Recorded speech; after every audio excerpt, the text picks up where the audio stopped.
নমস্কার।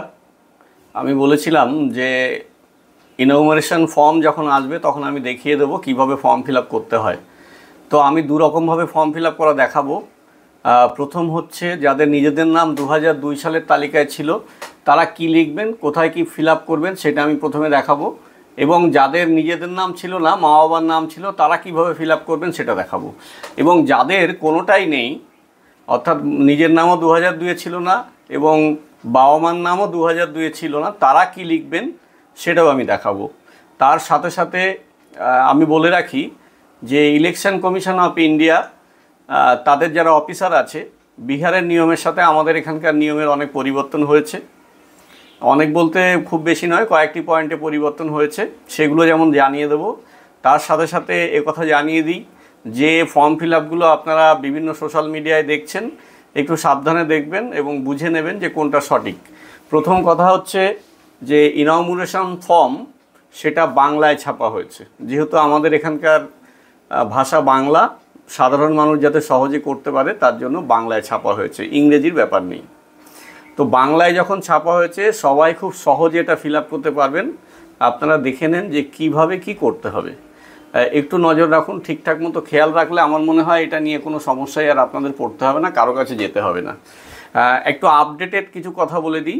নির্বাচন কমিশনের যে নতুন নির্দেশ, সেই অনুসারে যখন ইনঅগুরেশন ফর্ম ফেরত নেওয়া হবে তখন তার সঙ্গে কোনো ডকুমেন্টস দিতে হবে না। যে 12টা 13টা নথির কথা বলা হয়েছে, আগে বলা হচ্ছিল বিহারের ক্ষেত্রে 11টা, আমাদের এখানে হয়েছে 13টা। 11টা নয়, 12টা নয়, 13টা। 12 নম্বরে জুড়ে গেছে হচ্ছে আধার কার্ড এবং 13 নম্বরে জুড়ে গেছে হচ্ছে বিহারে যে এসআইআর হয়েছে, একসাথে ওখানকার যে ফাইনাল রোল বেরিয়েছে সেই ফাইনাল রোলে যদি নাম থাকে সেটা, তার মানে আমাদের 13টা ডকুমেন্টস হয়ে গেছে। তো এই 13টা ডকুমেন্টসের মধ্যে থেকে আপনারা যেটা যেটা দিতে চান সেটা এই ফর্মের সাথে দেওয়ার দরকার নেই। ফর্ম শুধু ফেরত দেবেন, ইনঅগুরেশন ফর্ম বিএলও আপনার বাড়িতে দিয়ে আসবে এবং বাড়ি থেকে কালেকশন করে আনবে। এইবার যাদের সরাসরি কানেকশান পাওয়া যাবে, অর্থাৎ 2002 সালে তার নিজের নাম ছিল, বাবার নাম ছিল, বা মায়ের নাম ছিল, ঠাকুমার নাম ছিল, ঠাকুরদার নাম ছিল, যাদের এরকম পাওয়া যাবে তাদের সরাসরি লিঙ্ক করে দেওয়া হবে, অর্থাৎ তাদের ম্যাপিং হয়ে যাবে। এইবার যাদের এরকম সরাসরি লিঙ্ক হলো না, অল্টারনেটিভ ওই 12-13টা ডকুমেন্টসের মধ্যে থেকে আপনারা দুটো দিয়ে আপনি করবেন, আধার কার্ড আর যে কোনো একটা দিলেন, সেক্ষেত্রে কিন্তু হেয়ারিং হবে এবং সেই হেয়ারিংয়ের পরে আপনার নাম ড্রাফট রোলে উঠবে বা ফাইনাল রোলে উঠবে। তো বুঝতেই পাচ্ছেন যে পদ্ধতিটা একটু অন্যরকম। প্রথমবার আপনার কোনো কাগজ দিতে হচ্ছে না। যাদের নিজেদের নাম 2002-এ ছিল বা বাবা মায়ের নাম ছিল তাদের কিভাবে ফিল আপ করতে হবে আপনারা পরপর দেখে নিন। আমি একেবারে প্রথমে যেটা শুরু করছি, দেখুন আমি যেটা খুলে রেখেছি এটা হচ্ছে ফর্মটা ঠিক কেমন সব আপনারা দেখতে পাচ্ছেন।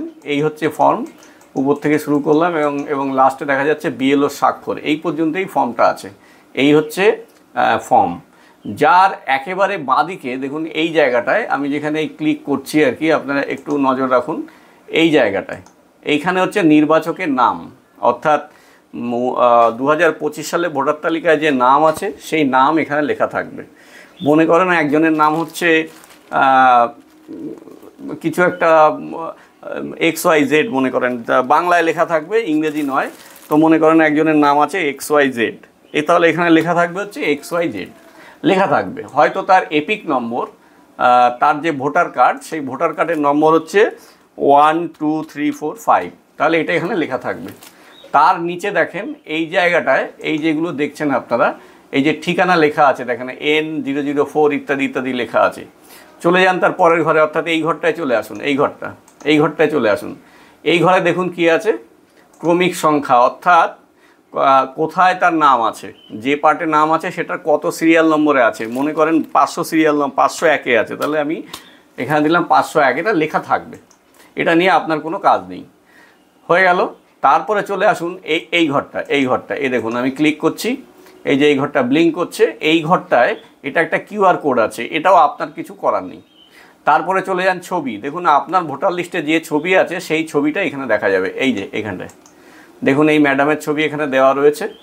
তারপরে দেখুন ডান দিকে একটা ফাঁকা ঘর, সেখানে লেখা আছে, এই দেখুন এখানে লেখা আছে, কি লেখা আছে, এখানে লেখা আছে সাম্প্রতিক ফটো সাটুন। সাম্প্রতিক ফটো মানে ইদানিংকালে তুলেছেন এরকম কোনো একটা কালার ফটো এখানে আপনি দিয়ে দেবেন। এটা দেওয়াটা ঠিক, দেওয়াটা উচিত। আপনি এখানে একটা ফটো দিয়ে দেবেন। গেল। অনেক জায়গায় এই ফটোটা নিচ্ছে না, পুরনো ফটোই থেকে যাবে। আমাদের ক্ষেত্রে এখানে নতুন ফটো দেবেন, কিন্তু তাহলেই যে নতুন ফটো উঠবে এমন কোনো কথা নেই। মানে আপনি ফটোটা দিয়ে দিলেন, ওদের কাছে রইল। নেক্সট দেখুন ফর্ম ফিল আপে চলে আসছি। ফর্ম ফিল আপে প্রথমে আছে জন্ম তারিখ। এইখানে হচ্ছে জন্ম তারিখ। তাহলে আপনি জন্ম তারিখ দেবেন। মনে করেন আপনার জন্ম 1/1/89, তাহলে আপনি এখানে দেখেন 01/01/1991 মনে করেন এটা জন্ম তারিখ। তাহলে আপনি এখানে জন্ম তারিখ এইভাবে দেবেন। প্রথমে হচ্ছে দিন, তারপরে মাস, তারপরে গেলে হচ্ছে আপনার এইবার এইখানে দিয়ে দেবেন আপনার আধার নম্বর। মনে করুন 5, 6, 7, 8, 9, 10, 11, 12 যাই হোক, এখানে একটা আধার নম্বর দিয়ে দেবেন আন্দাজে। প্রত্যেকে মোবাইল নম্বর অবশ্যই দেবেন, কারণ হেয়ারিংয়ে এই মোবাইলেই আপনাকে খবর পাঠানো হবে। তাহলে মোবাইল নম্বর দিয়ে দেবেন। মনে করেন এটা আপনার মোবাইল নম্বর। সবই আমি আন্দাজে দিচ্ছি। এইবার এখানে দেখেন অভিভাবকের নাম। অভিভাবক বলতে আপনার 2025-এ ভোটার লিস্টে আপনার যিনি অভিভাবক আছেন, মনে করেন আপনার স্বামী আছেন বা আপনার বাবার নাম আছে বা মায়ের নাম আছে আপনার ভোটার কার্ডে, আপনি এখানে সেটা দেবেন। হয়ে গেল। এইবার যদি আপনি বাবারটা দিয়ে থাকেন তাহলে বাবার এপিক নম্বরটা এখানে দেবেন। এটা 2025 সালের, কিন্তু এটা কখনোই আগের কথা ভাববেন না। 2025 সালের এখানে এপিক নম্বরটা দেবেন। তাহলে কি হলো, এইখানে দেবেন অভিভাবকের নাম, তারপরে এখানে দেবেন এপিক নম্বর, তারপরে এই জায়গাটায় দেবেন মায়ের নাম আর মায়ের ভোটার আই কার্ড নম্বর এখানে দেবেন। এখানে দেবেন মায়ের ভোটার আই কার্ড নম্বর, যা ইচ্ছা তাই, মানে আপনার যা আছে ভোটার কার্ড দেখে দেবেন। মনে করেন এইটা ভোটার নম্বর আছে, ভোটার কার্ড নম্বর আছে দেবেন। যদি আপনার স্বামী স্ত্রী থেকে থাকে তাহলে এখানে স্বামী স্ত্রীর নাম দেবেন, স্পাউস নেম। হয়ে গেল। এটা গেল একটা উপরের ফিল আপ। এরপরে চলে আসুন, এর আগে যে এসআইআর হয়েছিল, তাহলে এই জায়গাটা আমি আরেকটুখানি আপনাদের এই জায়গাটা আরেকবার বলি। এখানে অভিভাবকের নাম আমি এটা লিখে দেখিয়ে দিচ্ছি। এখানে দেবেন হচ্ছে অভিভাবকের নাম, তার মানে হচ্ছে মায়ের নাম। এইখানে দেবেন হচ্ছে বাবার নাম। এইখানে দেবেন হচ্ছে বাবার এপিক নম্বর। মনে করেন এটা বাবার এপিক নম্বর আছে, অর্থাৎ ভোটার কার্ডের নম্বর আছে এখন, সেটা দেবেন। এটা কিন্তু এখনকার 2025-এ। এখানে হাজব্যান্ড ওয়াইফের নাম দেবেন এবং তার যে এপিক নম্বর সেটা এখানে দেবেন। হাজব্যান্ডের নাম, মনে করেন আপনার ওয়াইফের নাম বা হাজব্যান্ডের নাম হচ্ছে RTU, এটা মনে করেন আপনার নাম। এবার তার এপিক নম্বর এখানে দেবেন। মনে করেন এটা হচ্ছে এপিক নম্বর, তাহলে এখানে এপিক নম্বর দেবেন। স্বামী স্ত্রীর নামটা এখানে দেবেন, এই জায়গাটায়, এই যে দেখালাম, এইটা হচ্ছে স্বামী স্ত্রীর নাম দেবেন। হয়ে গেল। এইবার চলে যাবেন হচ্ছে নিচে। এইবারের নিচে চলে যান। এইবার নিচে চলে গিয়ে কী দেখবেন, দেখেন এইখানে দেখেন সর্বশেষ এসআইআর নির্বাচক তালিকায় থাকা নির্বাচকের বিবরণ। এখানে একটা জিনিস বুঝে নেন, দুদিকে ভাগ আছে, বাদিকে আর ডান দিকে। এই বাদিকটা মানে এই দিকটা, বাদিকটা কে ফিল আপ করবেন, এটা কে ফিল আপ করবেন, যাদের নাম যাদের নিজের নাম 2002 ভোটার লিস্টে আছে তাদের নামটা এইখানে দেবেন। মনে করেন আপনার নাম হচ্ছে পিন্টু, তো আপনি বাংলায় লিখবেন, ইংরেজি লেখার দরকার নেই, আপনি বাংলাতেই লিখবেন, সহজ করে লিখবেন নাম। বুঝতে পারলেন? নিজের নাম এখানে লিখবেন হচ্ছে নিজের নাম। মনে করেন বাংলাতেই লিখবেন, নিজের নাম কি আছে আপনি সেটা লিখে দেবেন। মনে করেন আপনার নাম হচ্ছে বিবরণ। সাপোজ একটা কথা বলছি, আপনার নাম আপনার যা ইচ্ছা নাম হতে পারে, বাংলায় লিখবেন। এইখানে এইটা মনে করেন আপনার নাম, তাহলে এখানে নিজের নাম লিখলেন। তারপরে এই জায়গাটায় হচ্ছে এপিক নম্বর। এই এপিক নম্বরটা কিসে, 2002 সালে যে নম্বর ছিল সেটা লিখবেন।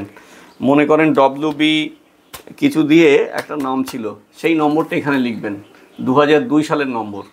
তারপরে এইখানে কি বলেছে, আত্মীয়র নাম। এখানে হচ্ছে 2002 সালে ভোটার লিস্টে আপনার নামের নিচে কার নাম ছিল, বাবার নাম না মায়ের নাম, মানে আপনার গার্জিয়ান হিসাবে কার নাম ছিল, বাবার নাম না মায়ের নাম। যদি আপনার বাবার নাম থেকে থাকে তাহলে আপনি এখানে লিখবেন হচ্ছে বাবার নাম। তাহলে কি লিখবেন? বাবার নাম লিখবেন। যদি বাবার নাম থেকে থাকে তাহলে আপনি বাবার নাম লিখবেন। এবার বাবার নাম লিখে না থাকলে আপনি বাবার নাম লিখবেন না। তাহলে এখানে লিখলেন বাবার নাম, আর বাবার নাম না থাকলে কার নাম লিখবেন? মায়ের নাম।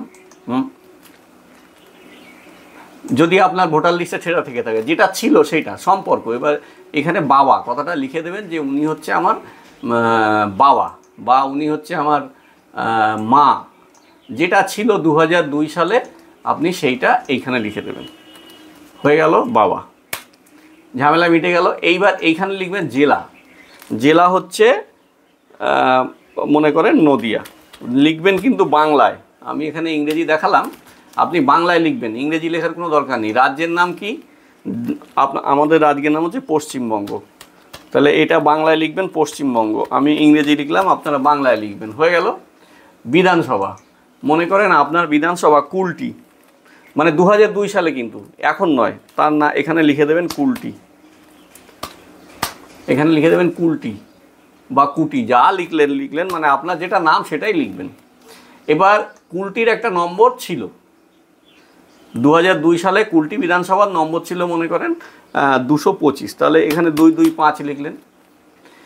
তখন এই 225 নম্বর বুথে আপনার নাম ছিল, সেটা লিখে ফেললেন। এইবার 225 নম্বর বুথে, না দুঃখিত, এই 225 নম্বর বিধানসভা ছিল। এবার যে বুথ, সেই বুথের নম্বর ছিল মনে করেন 51। তাহলে এখানে লিখলেন 51 বুথের নম্বর, বুথ বা অংশ নম্বর। এইবার এই 51 নম্বর যে বুথ, সেই বুথে আপনার নাম হয়তো ছিল 723 নম্বরে, তাহলে এখানে লিখলেন হচ্ছে 723। এই আপনার মিটে গেল। এটা হচ্ছে যাদের নিজের নাম 2002-এ ছিল। এইবার আমি চলে যাব যাদের নাম 2002-এ ছিল না, তাদের কি হবে? তাদের ক্ষেত্রে এইটা ফিল আপ করবেন। এই দেখেন, প্রথম এটা ফিল আপ করবেন। 2002-এ যাদের নাম ছিল না তারা এটা ফিল আপ করবেন। এই যে আমি যেটা এখন দাগ মারলাম, এটা কিন্তু ফিল আপ করতে হবে। এটা ফিল আপ করা থেকে কোনো কারণ স্টার নেই, মানে এটা হচ্ছে 2025-এরটা, এটাই কিন্তু ওইসব কোনো ব্যাপার নেই, এটা পুরোটা ফিল আপ করে দেবেন এই পর্যন্ত। এই যে স্বামী স্ত্রীর নাম এই পর্যন্ত। তারপরে এই যে নিচের পার্ট, এই যেটা আমি বললাম 2002-এ নিজের নাম থাকলে এইখানে ফিল আপ হবে। এই যে এই জায়গাটা যদি নিজের নাম থাকে, তাহলে আপনার তো নিজের নাম নেই, আপনার মা ছিল, তাহলে আপনি এটা বাদ দিয়ে দিলেন, এটা পুরো ফাঁকা, এখানে কিচ্ছু লিখবেন না। তাহলে বাঁ দিকটা ফাঁকা, আপনি চলে আসেন ডান দিকে।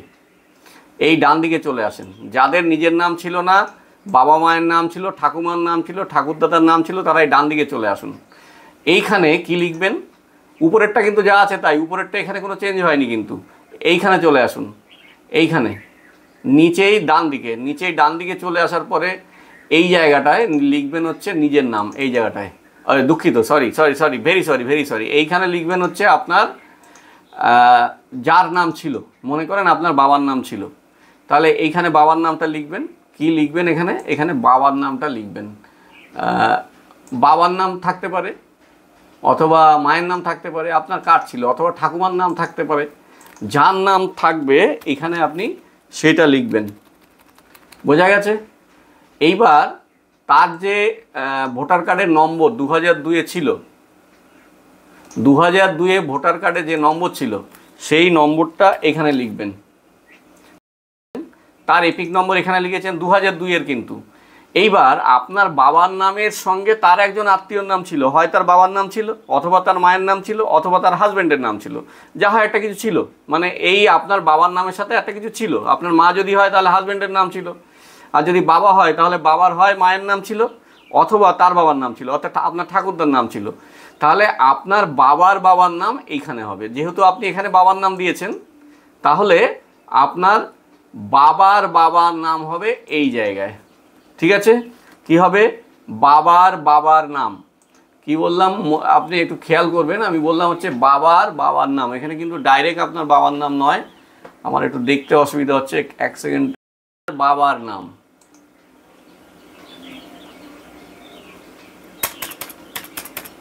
বাবার বাবা মানে কি? মানে হচ্ছে ঠাকুরদার নাম এখানে লিখতে হবে, বাবার নাম, অথবা বাবার মায়ের নাম যা ছিল। মনে করেন বাবার নাম লিখলেন, তাহলে এখানে কি লিখতে হবে? ফাদার মানে বাবা লিখবেন এখানে, FATHER, এখানে বাংলায় লিখবেন, বাংলায় বাবা। জেলা অর্থাৎ কোন জেলায় নাম ছিল, মনে করেন নাম ছিল হচ্ছে হুগলি, তাহলে এখানে হুগলি লিখবেন, এখানে লিখবেন হচ্ছে হুগলি। হুগলিতে যদি নাম থেকে থাকে তাহলে হুগলি লিখবেন। রাজ্য সবসময় এখানে পশ্চিমবঙ্গ হবে, এখানে পশ্চিমবঙ্গ হবে, বাংলায় লিখবেন, বাংলায়।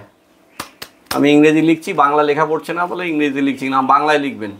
বিধানসভা, আমি বাদিকে যখন নিজেরটা দেখাচ্ছিলাম তখন লিখেছিলাম কুলটি। মনে করেন আপনার বাবার বাবা অর্থাৎ আপনার ঠাকুরদার নাম, দুঃখিত, আপনার বাবার নাম হয়তো সেই সময় ছিল হচ্ছে পলাশিতে, তাহলে এখানে লিখবেন পলাশি। হয়ে গেল। তারপরে পলাশির যে বিধানসভার নম্বর, মনে করেন তার নম্বর ছিল 103, তাহলে লিখলেন 103। তিনি যে পার্টে তার নাম ছিল সেই পার্টের নম্বর ছিল সাপোজ 44, তাহলে এখানে পার্টের নম্বর লিখলেন। আর এইখানে কি লিখলেন, তার যে এপিক নম্বর ছিল, দুঃখিত এপিক নম্বর নয়, তার যে সিরিয়াল নম্বর ছিল, মনে করেন 136 নম্বরে তার নাম ছিল, তাহলে এখানে লিখলেন 136। এপিক নম্বরের বিষয় নয়, এই সিরিয়াল নম্বরটা অত্যন্ত জরুরি, মাথায় রাখবেন। এই যে ক্রমিক সংখ্যা বা সিরিয়াল নম্বর লেখা হচ্ছে এটা অত্যন্ত জরুরি। তাহলে এই যে ডান দিকের পার্টটা কে ফিল আপ করবেন, যাদের নিজের নাম নেই, বাবা মা ঠাকুমা ঠাকুরদার নাম 2002-এ ছিল, তারা ডান দিকেরটা ফিল আপ করবেন, বাঁ দিকেরটা ফাঁকা। আর একেবারে উপরেরটা কিন্তু সবাই, এটা কিন্তু এই যে বাঁ দিকেরটা ফিল আপ করেছি, এটা কিন্তু সবাই করতে হবে, সবাই, যাদের নাম থাক না থাক সবাই। আচ্ছা, যাদের নিজের নাম 2000 ছিল তারা এইটা করবেন, তারা এইটা ফিল আপ করবেন যেটা আগে দেখিয়ে দিয়েছি। যাদের 2002-এ নিজের নাম ছিল না, বাবার নাম ছিল, মায়ের নাম ছিল, ঠাকুমার নাম ছিল, ঠাকুরদার নাম ছিল, তারা এই ডান দিকেরটা ফিল আপ করবেন, এইটা ফিল আপ করবেন, এই যে এটা ফিল আপ করবেন, এটা দেখতে পাচ্ছেন, এটা ফিল আপ করবেন। এটা ফিল আপ করার সময় দেখুন উপরে লিখবেন হচ্ছে বাবার নাম বা মায়ের নাম যা ছিল সেই নামটা লিখবেন, আবার যেন এখানে লিখে দেবেন না বাবার নাম, লিখতে হবে সেই নামটা লিখতে হবে। মনে করেন অধীর সাহা, তাহলে এখানে লিখবেন অধীর সাহা। তার এপিক নম্বরটা এখানে লিখবেন, এপিক। তার মায়ের নাম না বাবার নাম ছিল ভোটার লিস্টে, মানে ভোটার কার্ডে কী ছিল সেইটা লিখবেন এইখানটা, এই যে এইটা দেখতে পাচ্ছেন সবাই, জানি না বোঝাতে পারছি কি না, এই যে এই পর্যন্ত, এই যে তার এই যে বাবার এপিক নম্বরটা এখানে লিখবেন। তারপরে বাবার মায়ের নাম বা বাবার নাম যেটা তার কার্ডে ছিল সেটা লিখবেন। এইখানে সম্পর্ক লিখবেন যে আপনার বাবার সাথে তার কি সম্পর্ক, তার মানে তার বাবার বাবা, তার মানে এখানে লিখতে হবে বাবা, ফাদার। মনে করেন জেলা ছিল হুগলি, এখানে লিখলেন হুগলি। রাজ্যের নাম লিখলেন ওয়েস্ট বেঙ্গল, এখানে লিখলেন পশ্চিমবঙ্গ, বাংলায় লিখবেন। তারপরে এখানে ধরেন নামটা ছিল পলাশিতে, আপনি লিখলেন পলাশি। পলাশি বিধানসভার নম্বর মনে করেন 103, আপনি লিখলেন 103। সেখানকার পার্ট নম্বর মনে করেন 44-এ ছিল, তা লিখলেন 44। তারপরে হচ্ছে মনে করেন তার ক্রমিক সংখ্যা এখানে যা ছিল, তার যে নম্বরটা কি বলে, ক্রমিক নম্বরটা যা ছিল, মনে করেন এখানে 136 ছিল, তাহলে এখানে লিখলেন 136। এই হয়ে গেল। এটা কাদের জন্য, যাদের নিজের নাম নেই, বাবা মা ঠাকুমা ঠাকুরদার নাম আছে, তারা এই ডান দিকটা ফিল আপ করবেন। হয়ে গেল। বাদিকটা কিন্তু ফাঁকা, দেখুন বাদিকটা ফাঁকা, কিচ্ছু লিখিনি। এই উপরেরটা সবার লিখতে হবে, এটা ফাঁকা রেখে এটা লিখতে হবে যাদের বাবা মা বা ঠাকুমা ঠাকুরদার নাম ছিল তাদের। হয়ে গেল। এইবার চলে আসি যাদের 2002-এ কোথাও নাম নেই। মনে করেন 2002-এ নিজের নাম নেই, বাবার নাম নেই, মায়ের নাম নেই, ঠাকুমার নাম নেই, ঠাকুরদার নাম নেই, এই 4টে কেস। তারা কি করবেন, তারা ফিল আপ করবেন কীভাবে দেখুন, তারা এই অংশটা ফিল আপ করবেন, এই যে এই উপরেরটা, এটা কিন্তু ফিল আপ করবেন। এটা সবার জন্য, এটা ফিল আপ করতেই হবে। এই যে এটা আপনারা ফিল আপ করবেন সবাই, বাদিকেরটা। হয়ে গেল। এটা ফিল আপ করবেন, এই যে এটা ফিল আপ করবেন সবাই, ঠিক আছে। এরপরে দেখুন আপনার যেহেতু নিজের নাম 2002-এ ছিল না, তাহলে এই জায়গাটা, এই যে এই দেখুন এটা কিন্তু ফাঁকা থাকবে, এরকম ফাঁকা, যা দাগ আছে ওরকমই থাকবে, কিচ্ছু লিখবেন না এখানে। হয়ে গেল। ডান দিকটা কারা ফিল আপ করেছেন, যাদের ঠাকুমা ঠাকুরদা বাবা মায়ের নাম ছিল তারা এটা ফিল আপ করেছেন। এইবার আপনার তো ঠাকুমা ঠাকুরদার নাম নেই, তাহলে আপনি এই জায়গাটা কি করবেন, ফাঁকা। এই জায়গাটাও আপনি কিছু লিখবেন না, তাহলে আপনার এই দুটো দিকই হয়ে গেল ফাঁকা। লাস্টে আপনার সই এইখানে করবেন, এইখানে করবেন আপনার সই, এই যে এইখানে আপনি নিজে সই করবেন অথবা বাড়ির যে কেউ সই করলে হয়ে যাবে। আর লাস্টে এই জায়গাটায় বিএলও সই করবে। আপনি ফর্মের সাথে কোনো কিছু জমা দেবেন না। বিএলও যদি নিচে চায় তো নিল, আপনি দিলেন, সেটা আলাদা কথা। আপনার এলাকার বিএলও যা করবেন আপনি সেটাই করুন। এইবার এই যারা এই দুটো দিক ফিল আপ করলেন না, অর্থাৎ এদিকটা বাদিকটাও ফিল আপ করলেন না, এটাও করলেন না, এটাও করলেন না, অর্থাৎ তাদের নিজের নেই বা বাড়ির কারো নেই, এই যারা করলেন এদের হেয়ারিং হবে। হেয়ারিংয়ের সময় কি নিয়ে যাবেন?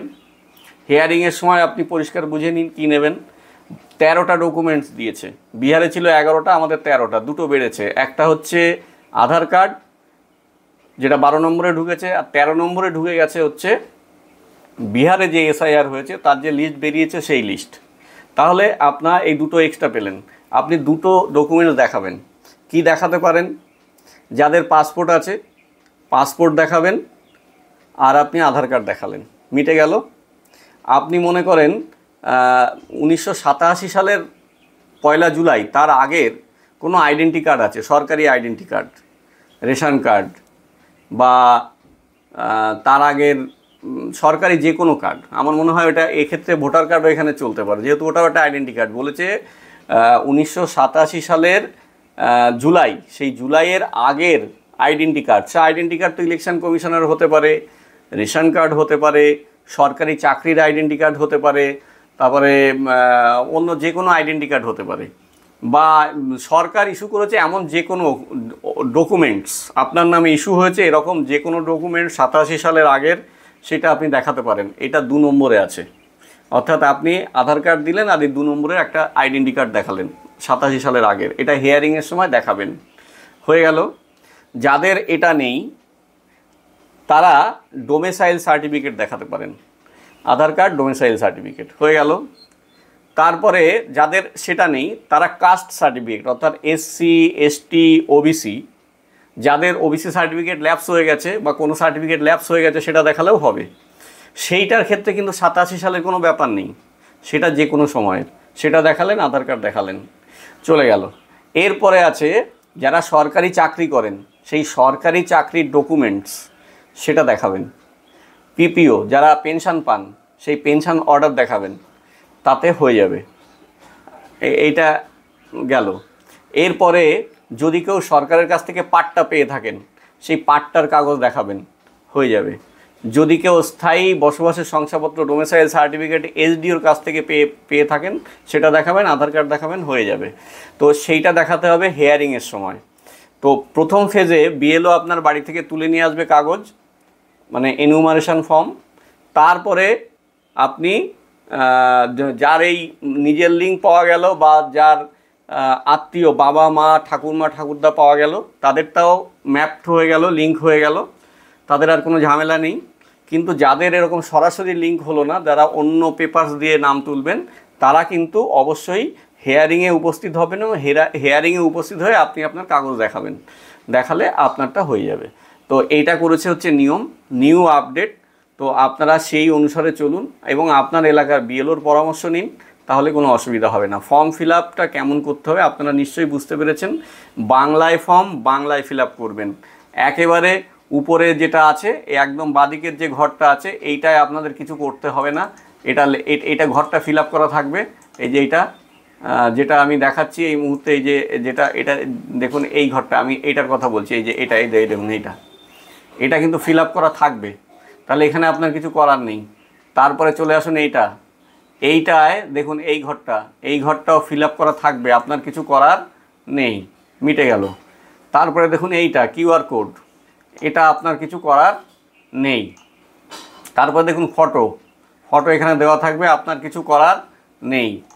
এরপরে এইখানে একটা ফটো, আপনি নতুন ফটো দেবেন, পাসপোর্ট সাইজের একটা রঙিন ফটো এখানে দিয়ে দেবেন, হয়ে গেল। যে এখানে সই করবেন, আপনি সই করলেও হবে অথবা আপনার বাড়ির বড় যে কেউ একজন সই করলে হবে। এইখানে হচ্ছে বিএলওর সই। এই হচ্ছে মোটামুটি ফর্ম ফিল আপের কাজ। এটা জমা দেবেন। জমা দিলে যাদের 2002-এ লিঙ্ক পাওয়া গেল, তাদের নাম উঠে যাবে সরাসরি, তাদের কোনো হেয়ারিং হবে না আশা করা যায়। আর যাদের ক্ষেত্রে অল্টারনেটিভ ডকুমেন্টস অর্থাৎ 13টা ডকুমেন্টসের 2টো ডকুমেন্টস দেবেন, তাদের ক্ষেত্রে হেয়ারিং হবে, হেয়ারিংয়ের ডেট দেওয়া হবে, আপনি আপনার অল্টারনেটিভ যে ডকুমেন্ট সেটা নিয়ে যাবেন, আপনি দেখাবেন এবং আপনার নাম ফাইনাল লিস্টে উঠবে। তো এই হচ্ছে মোটামুটি ব্যাপার। আপনারা সবাই সুন্দরভাবে কাজটা করুন, বিএলওদের সঙ্গে সহযোগিতা করুন। আমি একটা কথা বুঝতে পেরে গেছি, আমি যত মিটিং টিটিংয়ে গেলাম এবং ইলেকশন কমিশনের যা অফিসারদের কথা, তাতে আমি একটা জিনিস বুঝেছি, যে অরিজিনাল ভারতীয়, সে হিন্দু হতে পারে, সে মুসলিম হতে পারে, খ্রিস্টান হতে পারে, যাই হোক না কেন, ভারতীয় কারো নাম বাদ যাবে না, সে তাতে কাগজ থাক আর না থাক, কারণ সে যে ভারতীয় তার কিছু না কিছু প্রমাণ হয়ে যাবেই। সুতরাং ভারতীয়ের নাম বাদ যাওয়ার কোনো চান্স নেই। আপনারা নীরবে নিভৃতে এবং খুব নিশ্চিন্তে থাকুন, বিএলওর সঙ্গে সহযোগিতা করুন, বুঝতে না পারলে বিএলওকে জিজ্ঞেস করুন, তাহলে দেখবেন আপনাদের কোনো সমস্যা হবে না। আমার এই কীভাবে ফিল আপ করতে হবে দিতে একটু দেরি হলো, কিন্তু শেষ পর্যন্ত দিলাম, কারণ আসল ফর্মটা না পেলে আপনাদের আমি দেখাতে পারছিলাম না। মানে আমি আন্দাজে কিছু করতে চাইছি না, আপনারা একটু নজর রাখুন। আর একটা অনুরোধ করব, যারা দেখলেন তারা অবশ্যই আপনার আত্মীয়দের মধ্যে এটা শেয়ার করে দিন, তাহলে বেশি বেশি লোকের কাছে পৌঁছে যাবে, লোকের দুশ্চিন্তা কম হবে। আমি একলা, আমার পক্ষে এটা সম্ভব নয়। ইতিমধ্যে গত 1 মাসে কয়েক লক্ষ মানুষ আমার কথা শুনেছেন, কিন্তু দুর্ভাগ্য তারা অন্যকে জানাননি। অন্যদেরও জানিয়ে দিন না, একটু শেয়ার করে দিন, তাহলে দেখবেন অন্যদেরও সুবিধা হবে। সবাই খুব ভালো থাকুন, সুস্থ থাকুন। সবাইকে ধন্যবাদ এবং নমস্কার জানাচ্ছি আমার সাথে থাকার জন্য, আমার কথা শোনার জন্য, আপনাদের সেবা করবার সুযোগ দেওয়ার জন্য। ধন্যবাদ।